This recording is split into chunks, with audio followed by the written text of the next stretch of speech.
Hello, everybody, and welcome to Taking Control, the ADHD podcast on True Story FM.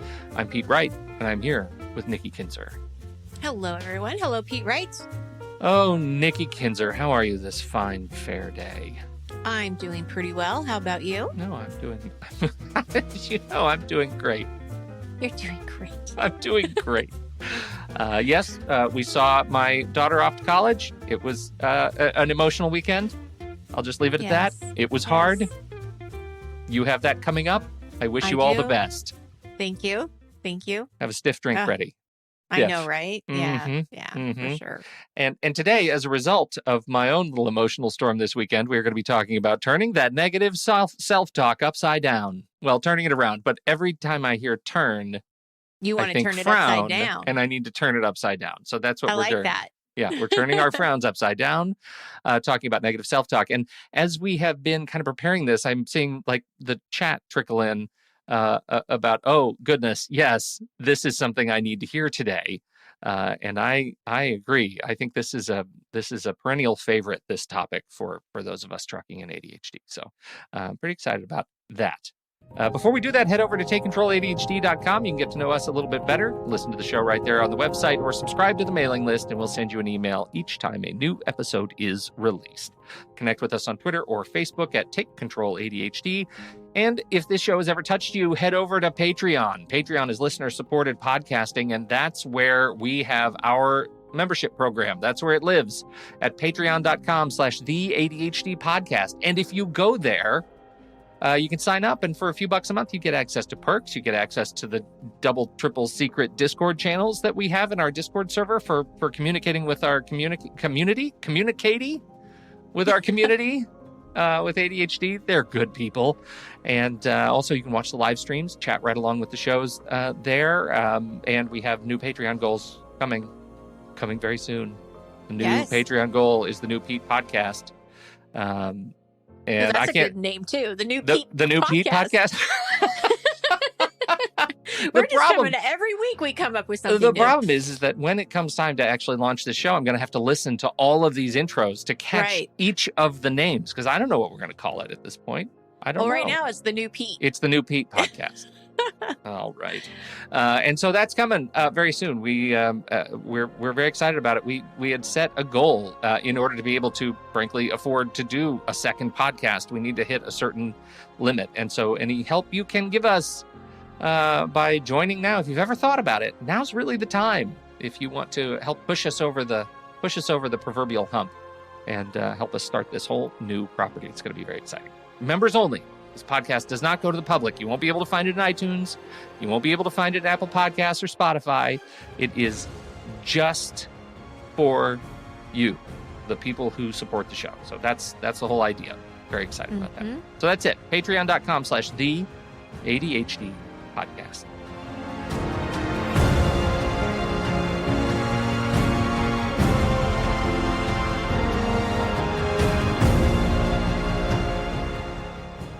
This is the topic. So this is the last show of our series around transitions. And, as I was thinking about this show, you might think, well, what does negative self-talk have to do with transitions? But when you really think about it, negative self-talk really has something to do with everything. And so I almost feel like anytime we wrap up a topic or theme, the last show of that theme should be turning that frown upside down. Because, and the reason I say that is that negative self-talk it just happens way too much. And it happens so much with ADHDers, not only during transitions, but at any time. And so I always think that these kinds of conversations are really important to have, to remember that we need to be kind to ourselves, especially when you're being challenged by your ADHD. And with transitions, it can easily happen. You think, just to give you a quick example, I'm always late. I can never stop when I need to. I can never start. I can never, like, it's always hard to go from one thing to another. So it's really easy to get into the negative self-talk when you're transitioning, either big or small transitions. So today I have a few reminders of why and how to be nicer to yourself, Pete, right? How dare you? What if I'm comfortable in my pain? No, we got to get that out. Got to get the pain out Get the and pain let the out. sunshine in. Oh, okay. All right. Where do you want to Uh, start? all And right. Well, and I let want me just say, just so we can all put this our curiosity to rest. I did find the song "Twist Your Frown Upside Down" from Teen Beach 2, and I posted nice. that in Discord. So Okay, you're good. welcome, You're everyone. welcome. You're Now we welcome. know. Okay, That's right. you may continue. All right. Well, first thing I want to say is we need to validate the idea that, you know what, transitions are difficult and they are more difficult with ADHD. So you're not making this up. This is not just a you problem. It is a symptom of living with ADHD. You're not you're not doing anything wrong, and that's the most important thing to remember, is that when your ADHD is challenging you, it's not you doing something wrong. And it's so easy for people to quickly come to the conclusion that they've done something wrong or they Yes. should have done something differently. Yeah. Yeah. And especially it's magnified by the fact that your challenge with transitions does not look like my challenge with transitions. Right. Right? Right. That we have different troubles with changing states and experiences. Yes, absolutely. And you may have different troubles and states, at different times in your life too. Yeah, I mean, right. like, it can always look different. There isn't any, recipe that Mhm. that is hard and true. And the thing with transitions too, because we do know that they are hard and things don't always go as planned. I just want to re-emphasize that this is not your fault. ADHD is not a character flaw. It can't be cured. So what we need to do is the best that you can do and move on, and just know that dwelling on past experience is not going to serve you into the future. And whether that experience happened earlier this morning or 10 years ago, because it's really easy to remember the thing that happened 10 years ago too. Mhm. So really being kind to ourselves and remembering what is happening. Oh my gosh. You it not only it's like the pain of 10 years ago that I remember, it's like it happened yesterday. That's what my Yes. ADHD does to me. It is like Right. it happened yesterday. I don't remember the good stuff. The birth of my children might be foggy and emotional, but my Right. God, do I remember how I chewed out my boss ill-advisedly in an elevator Yes. Yes, because exactly. I couldn't handle my work transition. Yeah. Yeah. Yeah. Yeah. So we have to just, keep that in mind, that dwelling on it and thinking about it isn't going to help. But Right. this is where we can use our growth mindset experience, because remember, we talked about growth mindset and fixed mindset. And with growth mindset, what you can do is you can look at these experiences, but instead of feeling bad about them and beating yourself up over them, you can look and think, okay, what have I learned about myself? What are some options that I can try for next time? How can I make this transition a little bit easier? Do I need to put extra time? Do I need to, take one less appointment? Like, it's that growth of opportunity. What's the opportunity here, and not that this is the only way it's going to always be. I'm going to ask you how you work with clients in that regard because I find it's like having that set of questions is one thing, right? Questions, the Hmm. growth oriented questions for myself. It's one thing. I can post them up on the wall over my monitor and I can have them in view. But sometimes, when I'm in that negative state, right? When I'm having trouble with a transition, it's hard to transform into being the person willing and able to look at those questions. Right? Do you know what I Sure. mean? Like, how do you do that? How do you coach through that particular it feels like walking through deep mud. I think you lean into the feelings that you're feeling at the time. I Mhm, mean, I think that it's okay to be upset. It's okay to feel frustrated, but we don't want to stay there. mhm. So I think you want to give yourself time to process and, be able to do whatever you need to do to get yourself out of that negative spiral, which may be just time. It may be taking a walk. It may be, saying, I'm not going to continue this conversation until, next week. I It mean, may it could be, be yeah, it may be whatever. going into a private space and beating up a pillow And being or by yourself. crying Yeah. or whatever to Right. let the emotions out, right? Yes. Like it seems in my experience, it's the emotions that are the block, right? Right. Right. That's emotion blindness. And I don't think it's healthy to not feel your emotions, right? I No. mean, because then you're just pushing them down, and they're going to erupt at some point, Yeah. And so, in my own opinion, the way that I would coach somebody is that feel what you need to feel, process that, but know that you do have light at the end of the tunnel. You can get yourself out of this. Like review the growth mindset. If you don't if you don't remember what it is or how it works, when you start feeling better, think about what can I do with this? What can I Mhm. make? What can I do to make this an opportunity and not feel so stuck or feel Yeah. bad? I mean, Right. so I think it's a process. I don't think it happens overnight. I think depending on the context of how serious the feelings are going to matter, but I do like the reminders. I know that sounds kind of weird. Like, well, I'm not going to really remember to look at those questions, but at some point you will look at them, Yes. and it will trigger something to say, wait a minute, there's a different way to think about this. Well, yeah, and I would say you're right because that becomes the conditioning that you need when you're not in an overly emotional state Mm-hmm.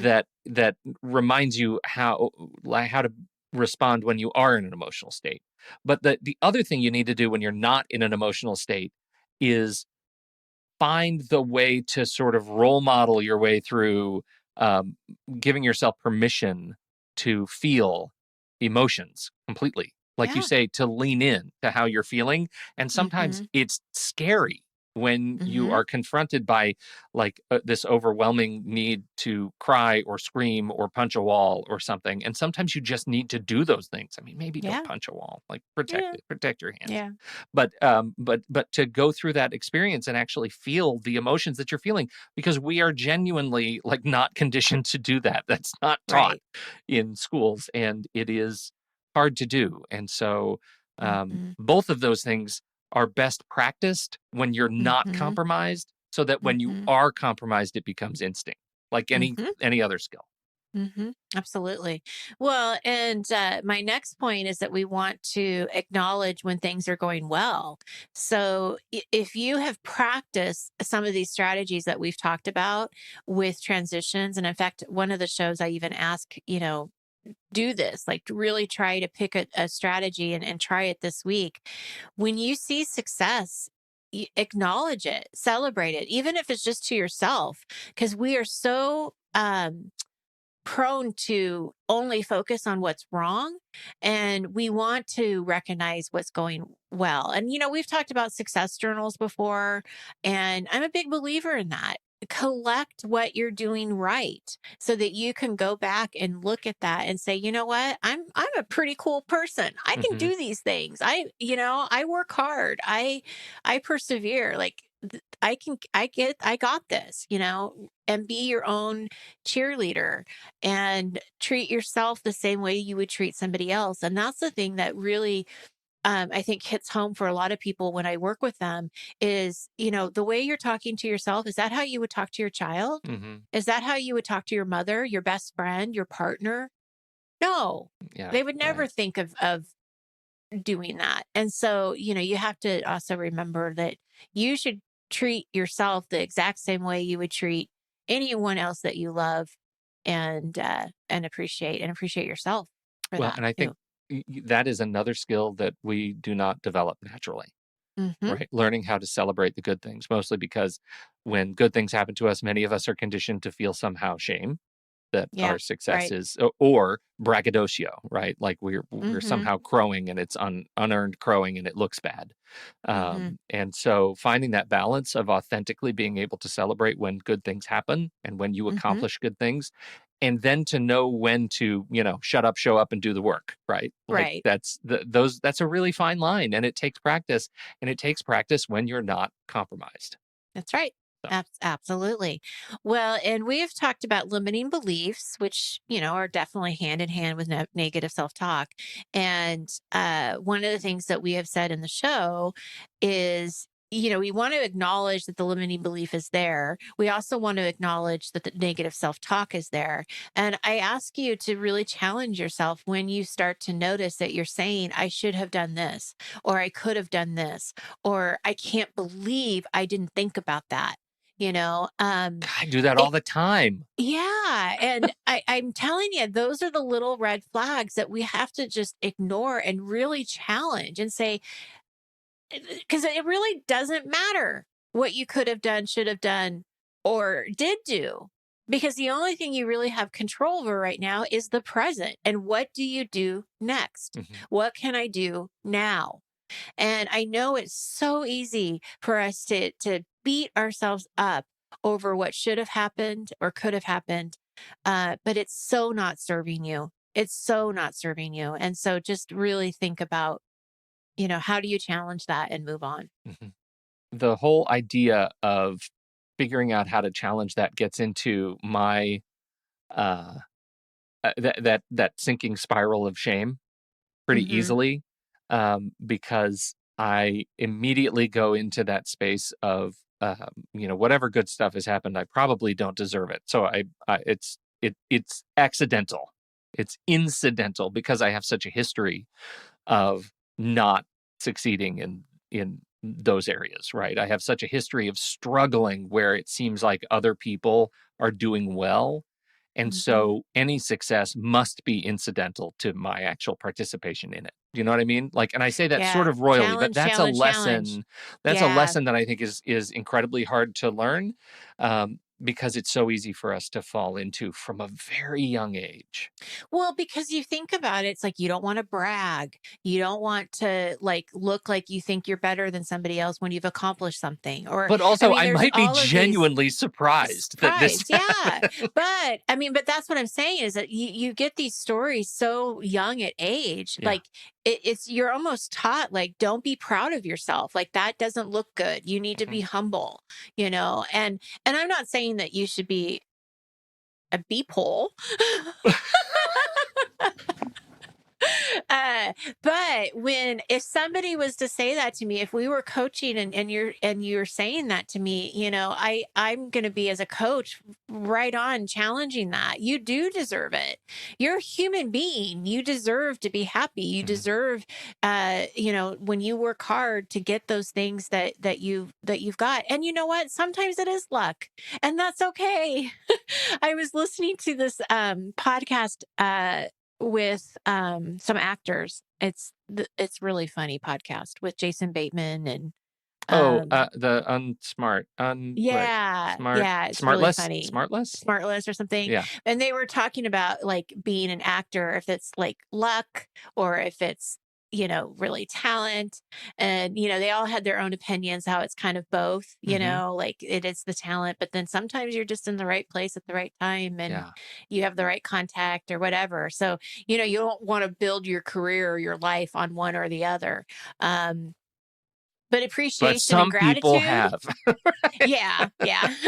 But I think for the norm that, the non-actors of the world and Yeah. entertainers, um, gratitude we can appreciate, in all forms, whether you Hmm. think it was lucky or you think that you really earned it, or you have some imposter syndrome, which is very normal for everyone. And it's also okay to not know everything, you're not an imposter for not knowing something. And Yes. so it's also kind of remembering that.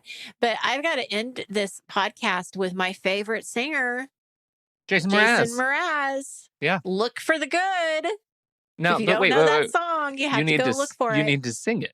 I I'm think not that's singing it. everybody listening right now is expecting fully for you to begin singing. No. Please? No.